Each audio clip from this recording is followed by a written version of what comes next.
Ал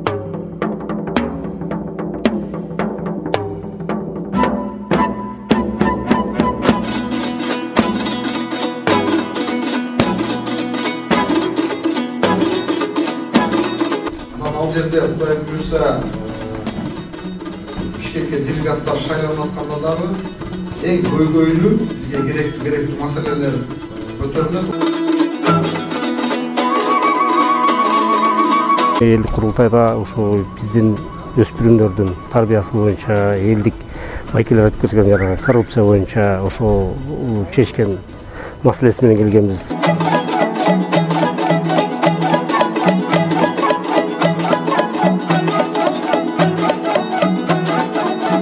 Интернетте аран, гезитте аран, радиону аран, 2 күндүн биринде чыгат. Бул 100-дүн бирөө гана кармалып атат. Калган 99-у аман эсен. Ушуну канча жоюбуз деген немелери коюш керек, маселелерди глобальный.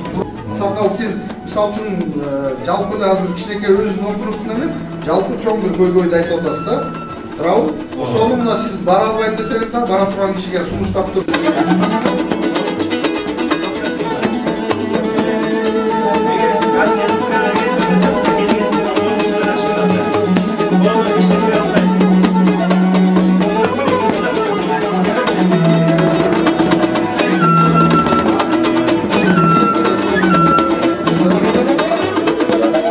Құрылтайына партия үйүнө өкмөттүн иштери киргизбейт.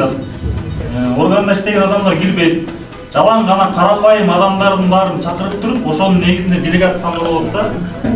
Я здешний коридор родился, вырос здесь, учился. Ошол жерде жашап, төбөсөң бүгүн сен түш көрүшүп керек элесенчи. Бюрса был. Всю жизнь прожил здесь, душой болею за город. Органда иштеп пенсияга чыккан. 99-жылы Баткен согуштарга чыкканбыз. Мен сразу болдым. Бул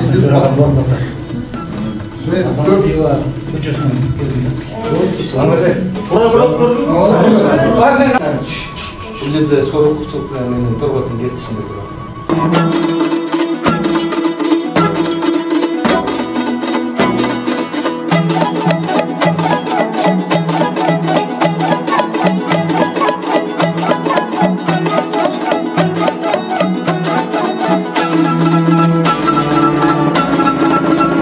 Активисттер келиптир, өзүбүздөр ушу көйгөйлүү маселелерди көтөрөлү деп, шаарга тиешелүү маселелерди, элдин үнүн ушу жанагы 2 делегатка берип, президентке үнүнө жеткирели деген.